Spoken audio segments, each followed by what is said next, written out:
We call it a new form of evil on the world. It's never been done by any government in the past, to take a large group of its own people and say, we're going to kill you without any kind of a trial, and we're going to sell your vital organ parts. An individual from the United States or Canada, for example, could anticipate undergoing transplantation on a specified date.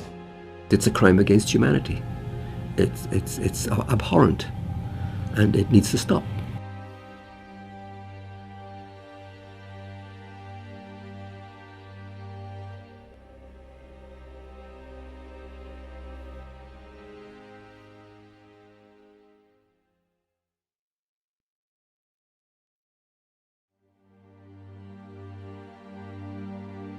If you're going to go to China and you're going to get a liver transplant during the 3 weeks you are there, then that means someone is going to go schedule an execution, blood type and tissue type the potential executee, and have them ready to go before you need to leave.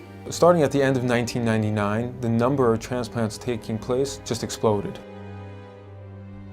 China carries out more organ transplant surgeries than any country besides the United States. But unlike other countries, China has no effective organ donation program. That's because culturally, Chinese people believe the body must stay intact even after death. China's Deputy Minister of Health, Huang Jiefu, has suggested that there are 7,000 transplants every year from the deceased, and that more than 90% come from executed prisoners. The number of criminal executions in China is classified as a state secret, but Amnesty International's estimate is about 1,700. The numbers just didn't add up. There's just too large of a discrepancy there. With only 1,700 executed criminals and no effective donation system, where do the rest of the organs come from?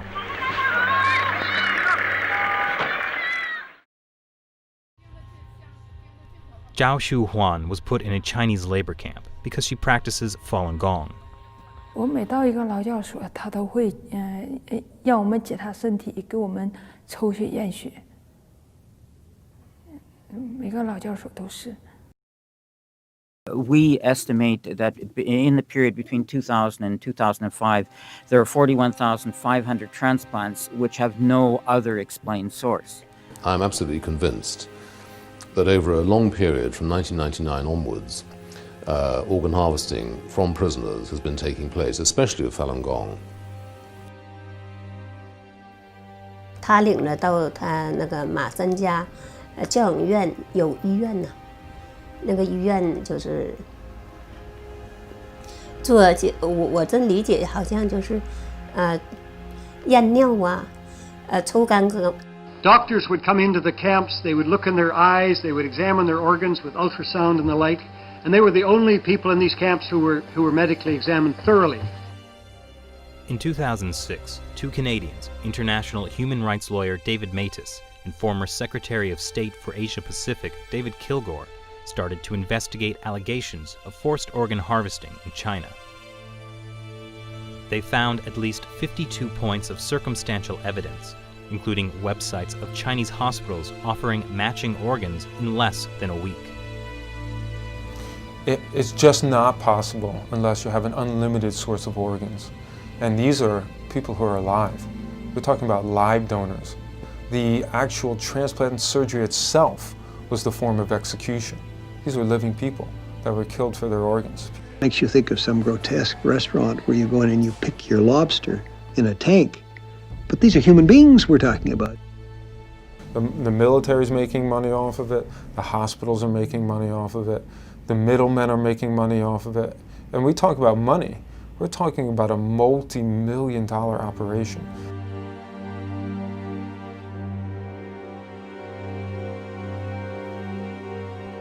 Journalist and author Ethan Gutman decided to carry out his own independent investigation.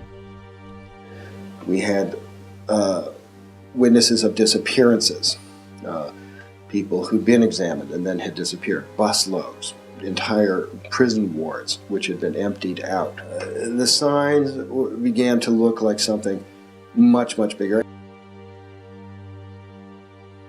Like Tibetans and house Christians, millions of Falun Gong practitioners are being persecuted in China for their beliefs. In 1999, Communist Party leader Jiang Zemin issued orders to break them financially, ruin their reputations, and destroy them physically.